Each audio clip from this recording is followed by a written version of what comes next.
Hello everyone, welcome to Classes with Poonam. Today we'll do 6th chapter from class 9 supplementary English book Moments. The name of this chapter is Weathering the Storm in Ersama.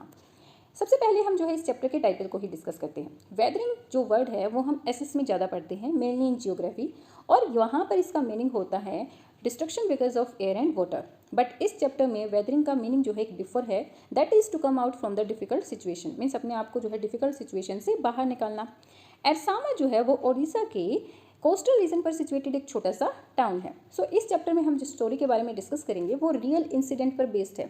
Actually 27 अक्टूबर 1999 में ओडिशा में एक storm आया था और उस storm की वजह से थाउजेंड ऑफ पीपल मारे गए थे एंड हंड्रेड्स ऑफ विलेजेस जो है पूरी तरह से खत्म हो गए थे, तबाह हो गए थे।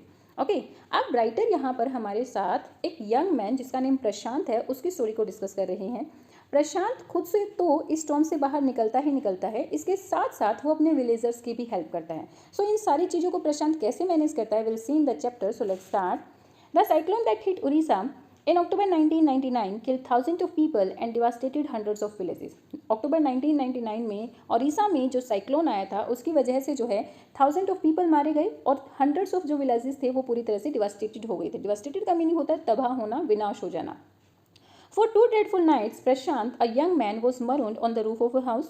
और dreadful मतलब भयानक। दो भयानक रातों तक प्रशांत एक यंग मैन वो जो है एक घर की छत पर हेल्पलेसली फंसा रहा।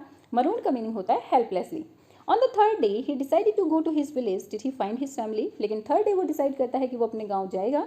तो अपने गांव जाकर क्या वो अपनी फैमिली से मिल पाया या फिर उसकी फैमिली भी जो ये स्टॉर्म आया था उसकी वजह से वॉश्ड आउट हो गई थी? Will find out in the chapter, so let find out.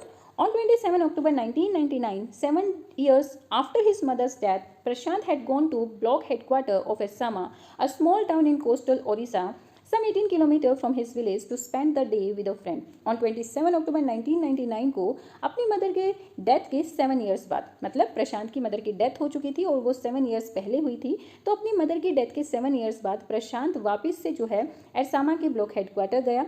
Ersama जो है एक ओडिशा के कोस्टल एरिया पर सिचुएटेड एक छोटा सा टाउन है और उसके विलेज से नियर अबाउट 18 किलोमीटर की दूरी पर था। वो यहाँ पर अपने फ्रेंड के साथ एक दिन स्पेंड करने के लिए गया था।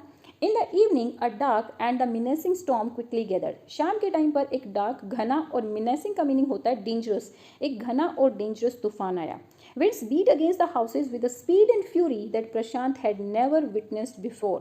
और जो हवाएं थी वो इतनी ज़्यादा स्पीड, और फ्यूरी का मीनिंग होता है एंगर, वो इतने ज़्यादा स्पीड और एंगर के साथ घरों के साथ टकरा रही थी जितनी प्रशांत ने पहले कभी नहीं देखी थी। मीन्स उसने बहुत सारी बहुत बार हवाओं को चलते हुए देखा, बहुत सारे स्टॉर्म देखे, लेकिन इस बार जो हवाओं की स्पीड थी वो उतनी स्पीड उसने जो है पहले कभी नहीं देखी थी। Okay, heavy and incessant rain filled the darkness. Incessant का मीनिंग होता है कंटिन्यू। बारिश बहुत तेज़ हो रही थी और कंटिन्यू हो रही थी जिसकी वजह से चारों तरफ जो है डार्कनेस फैल गया था। Ancient trees were uprooted and crashed to the earth. जो पुराने ट्रीज थे वो अपरूटेड हो गए थे और अर्थ पर जा गिरे थे। Screams rent the air as people and houses were swiftly washed away. और हवाओं में चारों तरफ चीखें फैली हुई थी क्योंकि घर और लोग वो जो है स्विफ्टली बहुत तेज़ी से वॉश्ड अवे पानी के साथ बह रहे थे।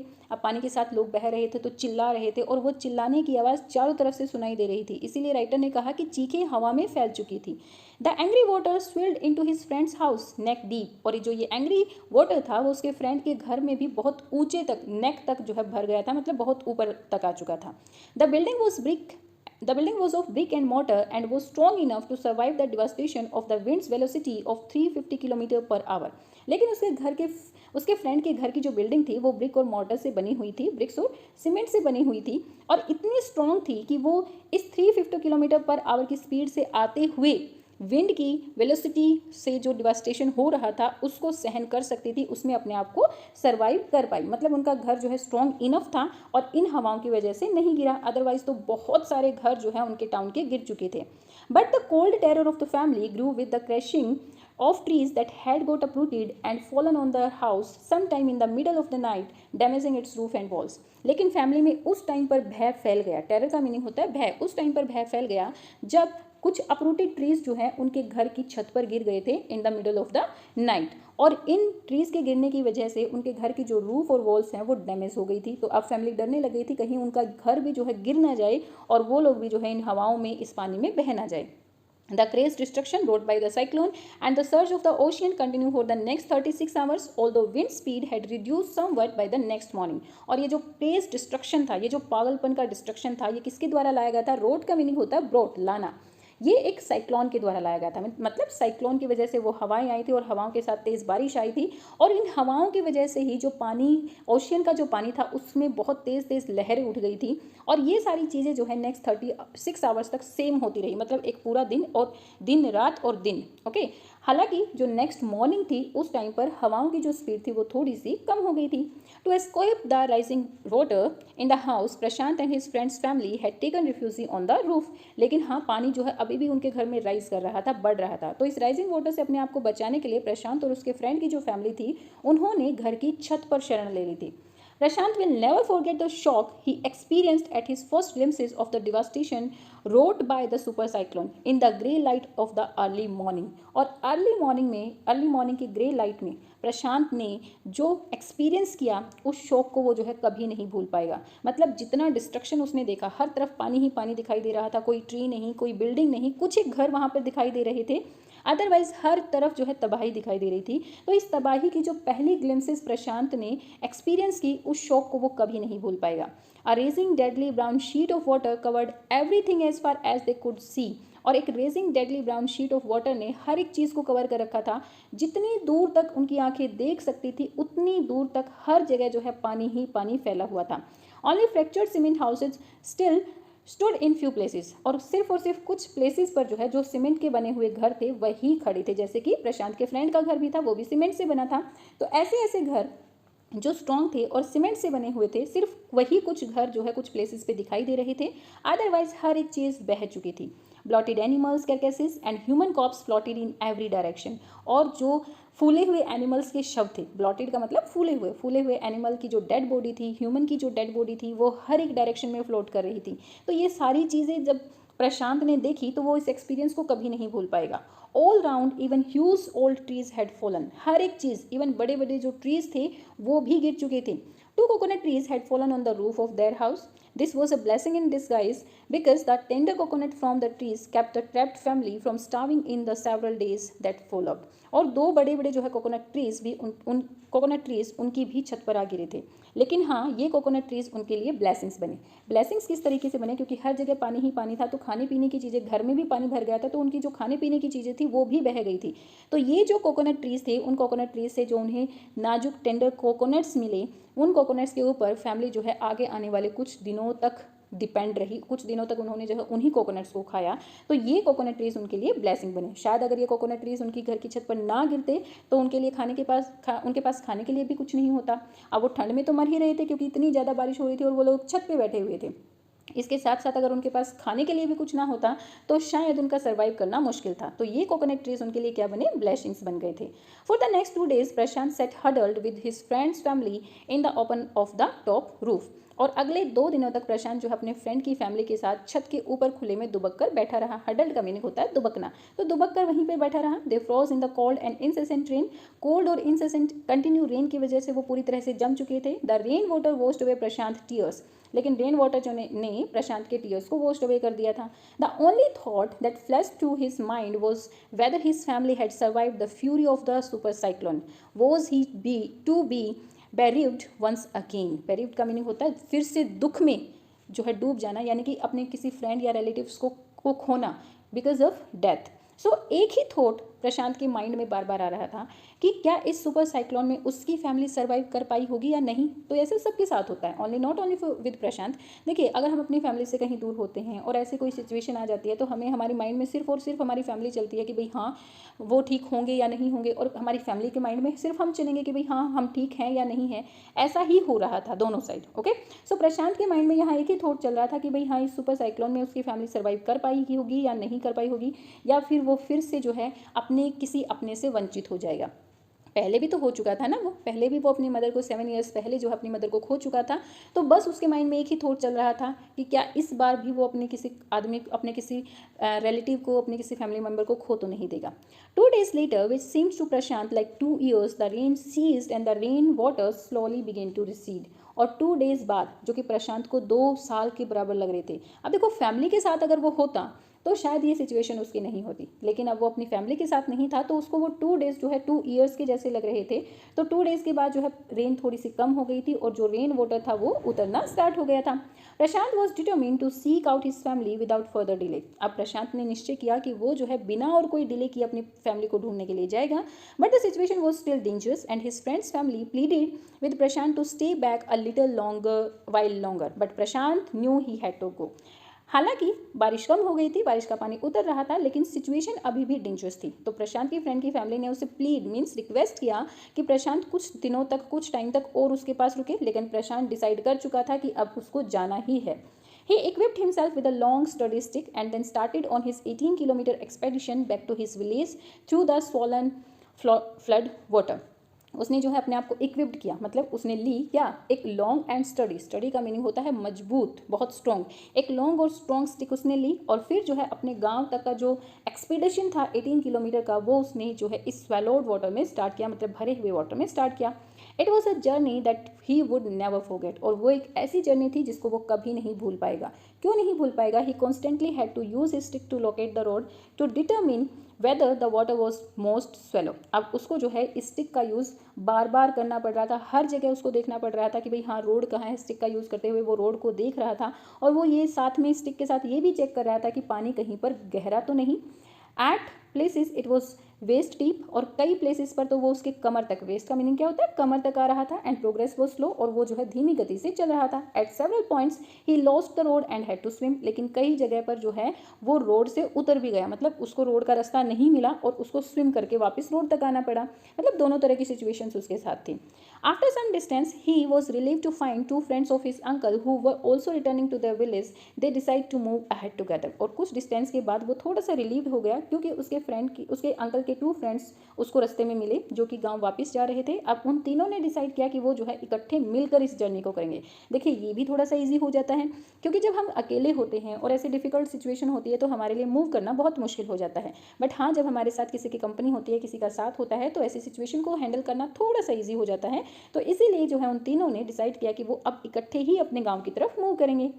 As they waded through the water the scenes they witnessed grew more and more macabre, और जिस तरीके से वो वाटर को पीछे धकेलते हुए आगे बढ़ रहे थे और जैसे वो सीन वो देख रहे थे वो ज़्यादा से ज़्यादा जो है भयानक होते जा रहे थे।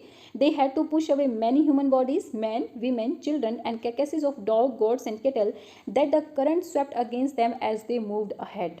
और वो जब आगे की तरफ जा रहे थे तो वो बहुत सारी ह्यूमन बॉडीज़, वो मैन, वीमेन, बच्चों की ह्यूमन बॉडीज़ को पुश करते हुए, और इसके साथ साथ जो है जो एनिमल्स थे उनकी भी dead bodies like dogs, goats और कैटल की डेड बॉडीज़ को भी वो लोग जो है पुश करते हुए जा रहे थे, क्योंकि जो पानी का जो करंट था वो उनकी डायरेक्शन से अपोजिट था। लाइक वो लोग जो है नॉर्थ की तरफ जा रहे थे और पानी क्या कर रहा था, साउथ की तरफ आ रहा था। एक तो डायरेक्शन उल्टे थी, उनका मूव करना वैसे ही मुश्किल हो रहा था। इसके साथ साथ इस तरफ बहते हुए पानी के साथ जो है जो ह्यूमन बॉडीज़ और जो एनिमल्स बॉडीज़ थी वो आ रही थी और उन सबको जो है पुश करते हुए उन्हें आगे की तरफ बढ़ना था। तो ये जर्नी उनके लिए बहुत डिफिकल्ट जर्नी थी।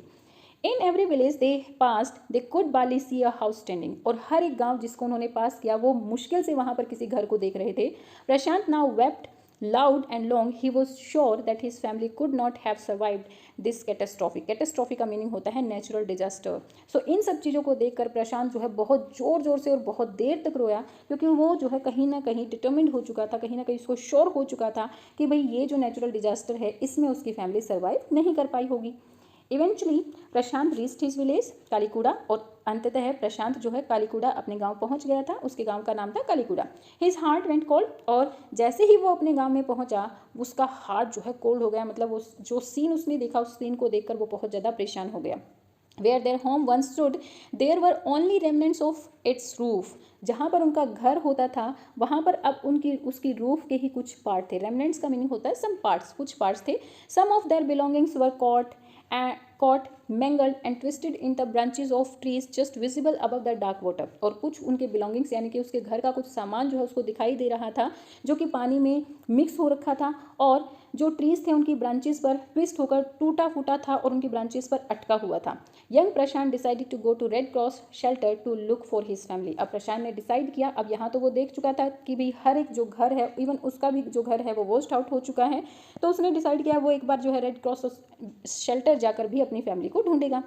Among the first person he saw in the crowd was his maternal grandmother. तो जैसे ही वो रेड क्रॉस पहुंचता है, रेड क्रॉस शेल्टर पहुंचता है, तो वो उस भीड़ में सबसे पहले जिस पर्सन को देखता है वो कौन थी? उसकी मैटरनल ग्रैंड मदर, उसकी नानी थी। Weak with hunger she rush to him, her hands outstretched, her eyes brimming. और वो जो है भूख की वजह से वीक हो चुकी थी और उसने अपनी बाहें फैलाई, बाहों को फैलाकर उसने वो प्रशांत को जो है हक करने के लिए उसकी तरफ दौड़ी और उसकी आंखों में क्या थे? आंसू थे। It was a miracle they had long given him up for dead. अब ये उनके लिए एक चमत्कार के जैसा था, क्योंकि फैमिली मान चुकी थी कि भाई हाँ, प्रशांत कहीं ना कहीं जो है स्टॉर्म में फंस गया और उसकी डेथ हो चुकी है। तो दोनों के माइंड में ये चल रहा था, प्रशांत के माइंड में चल रहा था कहीं उसकी फैमिली की डेथ ना हो गई हो, कोई कहीं उसकी फैमिली का कोई मेंबर उन्हें छोड़कर ना चला गया हो। अब उसकी फैमिली के माइंड में ये चल रहा था कि भाई हाँ, वो तो स्टॉर्म में फंस गया और प्रशांत अब कभी वापस नहीं आएगा, प्रशांत की डेथ हो चुकी है। ओके, तो ऐसी सिचुएशन होती है जब हम डिफिकल्ट सिचुएशंस में फंस जाते हैं, मतलब ऐसा ही हमारा जो है माइंड थॉट्स चलते हैं कि भाई कहीं कुछ हो ना गया हो। Okay, quickly word spread and his extended family gathered around him and hugged him tight in relief। और quickly जो है ये word spread हो गए, मतलब quickly लोगों को पता चल गया कि भी हाँ, प्रशांत वापस आ चुका है। तो उसकी जो फैली हुई फैमिली थी वो एक जगह पर इकट्ठे हो गए और उन्होंने रिलीफ पाकर जो है उसको हग किया।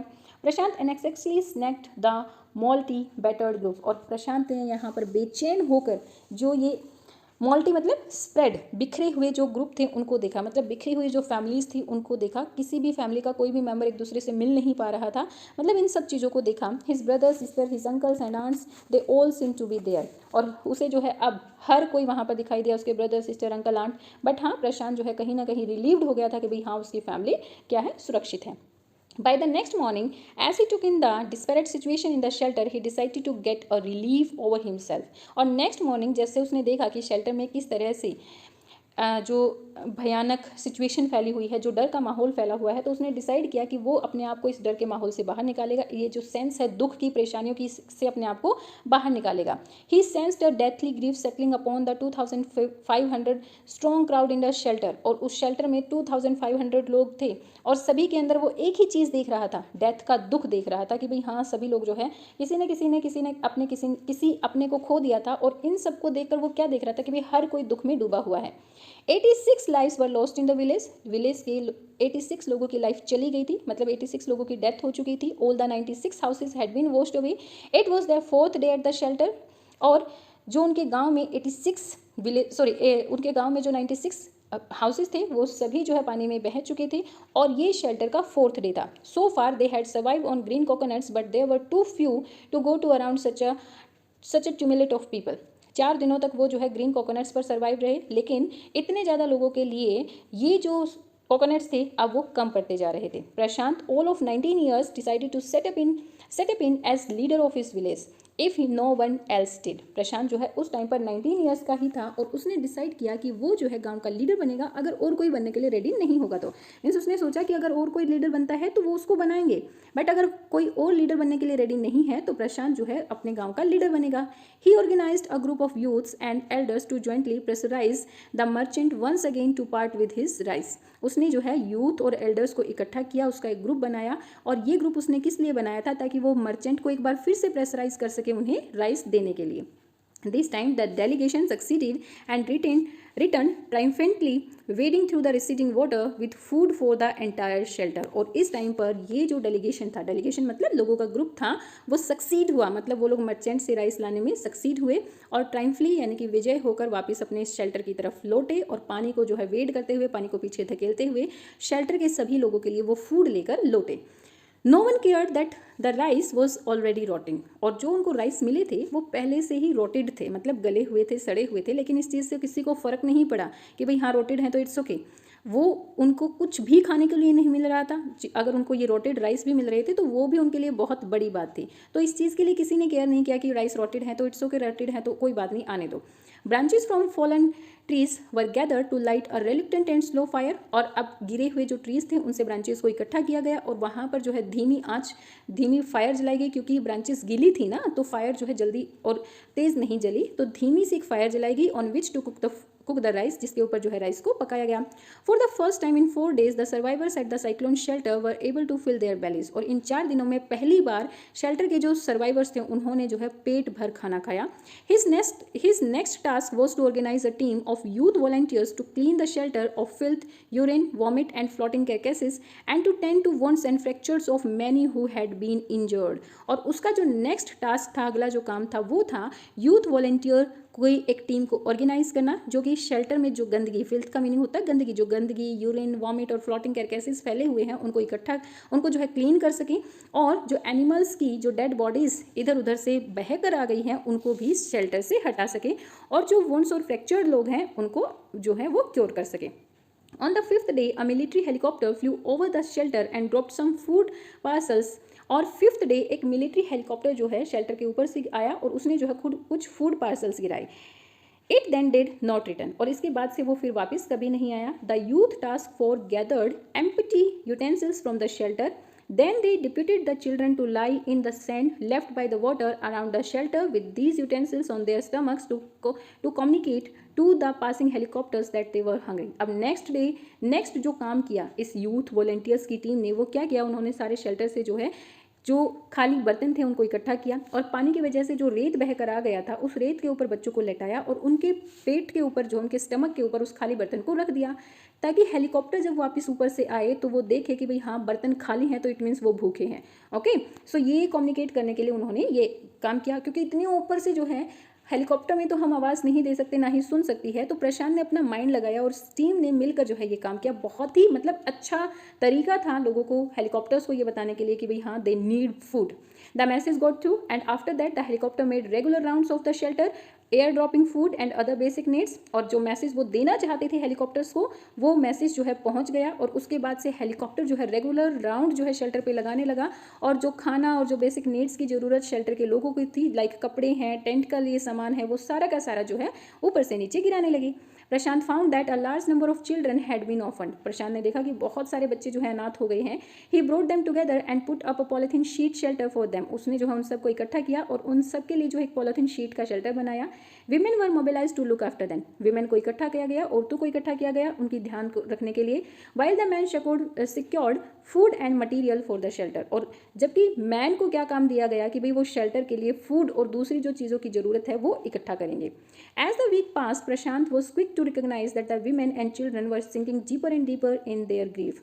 जैसे जैसे वीक पास होते गए तो प्रशांत ने जो है क्विक रिकॉग्नाइज किया कि जो वीमेन और बच्चे हैं वो और ज़्यादा अपने दुख में जो है खोते जा रहे हैं। He persuaded the women to start working in the food for work program started by an NGO and for the children he organized sports event। उसने जो है अपने गांव की उस शेल्टर की विमेन को मनाया। परsuade का मीनिंग होता है मनाना, मनाया कि वो लोग जो हैं फूड फॉर वर्क प्रोग्राम जो है जो कि एक NGO के द्वारा स्टार्ट किया गया था उसमें काम करें, और बच्चों के लिए जो है उसने स्पोर्ट्स इवेंट्स को ऑर्गेनाइज किया। He himself love to play cricket and so he organised cricket matches for children. वो उसको क्रिकेट खुद से खेलना भी बहुत ज़्यादा पसंद था, इसीलिए उसने जो है बच्चों के लिए क्रिकेट मैचेस को ऑर्गेनाइज किया। Prashant engaged with other volunteers in helping the widows and children to pick up the broken pieces of their life. और प्रशांत जो है अपने वॉलेंटियर्स के साथ जो है जो विडोज और बच्चे थे उनकी लाइफ के ब्रोकन पीसेज को जोड़ने में लगा रहा, मतलब उनके दुख को कम करने में किस तरीके से जो है उनको एंगेज करें कि वो अपने दुखों को भूल जाएं, इस चीज़ में वो लगा रहा। The initial government plan was to set up the institution for orphans and widows. अब गवर्नमेंट ने एक प्लान बनाया कि जो ये ऑर्फन्स और विडोज हैं उनके लिए कुछ institutions बनाए जाएंगे। However, this step was successfully resisted as it was felt that in such institutions, children would grow without love and widows would suffer from stigma and loneliness। हालांकि ये जो प्लान था इसको पूरी तरीके से इसका जो है विरोध किया गया। क्यों विरोध किया गया? क्योंकि ऐसा माना जाता था कि इन इंस्टीट्यूशंस में पलने वाले जो बच्चे हैं उनको प्यार नहीं मिलता है, और जो विडोज़ हैं वो अकेलापन तो फील करते ही करते हैं, इसके साथ कई बार जो है उनको इंसल्ट भी किया जाता है। Prashant group believed often should be rested in their own community itself, possibly in new foster families made up for the childless widows and children without adult care। प्रशांत और उसका ग्रुप यही बिलीव करता था कि जो ऑर्फन है वो अपनी ही कम्युनिटी में पलने चाहिए। पॉसिबली ऐसा होना चाहिए कि जो चाइल्डलेस विडोज़ हैं वो उन बच्चों को अडॉप्ट कर लें, जो इन बच्चों के पेरेंट्स नहीं हैं वो उन बच्चों को अडॉप्ट कर लें, और वो सब मिलाकर जो है एक फैमिली की तरह रहें, जिससे जो विडोज़ हैं उन्हें उनके बच्चे मिल जाएंगे और जो बच्चे हैं उन्हें मदर्स मिल जाएंगी। तो ऐसे इंस्टीट्यूशंस नहीं बनाने चाहिए, ऐसे ही जो है गांव में या फिर टाउन्स में लोगों को मिंगल कर देना चाहिए। It is 6 months after the devastation of super cyclone. उस भयानक साइक्लोन की तबाही को 6 month हो गए थे। This time Prashant wounded spirit has healed simply because he had no time to bother about his own pain। और इस टाइम प्रशांत की जो घायल स्पिरिट थी वो बहुत जल्दी से ठीक हो गई थी, मतलब अपने दर्द को वो भूल गई थी। क्यों वो जल्दी से वुंड हो गई थी, क्यों उसके वुंड जो है जल्दी से भर गए थे, घाव भर गए थे? बिकॉज इस टाइम उसके पास अपने सोचने के लिए टाइम ही नहीं था। वो तो सिर्फ अपने शेल्टर के, अपने गांव के लोगों के लिए सोच रहा था। His handsome youthful face is what the widows and often children of his village seek out most in their darkest hour of grief. उसका ये सुंदर और यूथ फेस ही था जिसको उसके गांव की विडोज और अनाथ बच्चे देखकर सबसे ज़्यादा जो है खुश हो जाते थे। इस दुख की घड़ी में जब उनको प्रशांत का चेहरा दिखता था ना तो सबसे ज़्यादा खुश हो जाते थे, क्योंकि उनको पता था कि भाई हाँ, यहाँ से हमें जो है कुछ ना कुछ हेल्प मिलने वाली है। तो यहाँ पर हमारा ये चैप्टर कंप्लीट होता है। तो हमने क्या देखा कि किस तरीके से प्रशांत ने जो है अपने गाँव के लोगों की हेल्प की। सो अगर कोई ऐसी डिफ़िकल्ट सिचुएशन है तो हमें भी जो है हिम्मत को नहीं हारना चाहिए। ज़्यादा से ज़्यादा जितना से जितना हो सकता है हमें खुद की तो हेल्प करनी ही चाहिए, इसके साथ साथ जो है अपने आसपास, अपने गांव, अपने टाउन के लोगों की भी हेल्प करनी चाहिए। ओके, आई होप जो है चैप्टर आपको बहुत अच्छे से क्लियर हुआ होगा। Please let me know in the comment section. Like and share my videos and subscribe my channel for new updates. Thank you, bye bye, keep learning.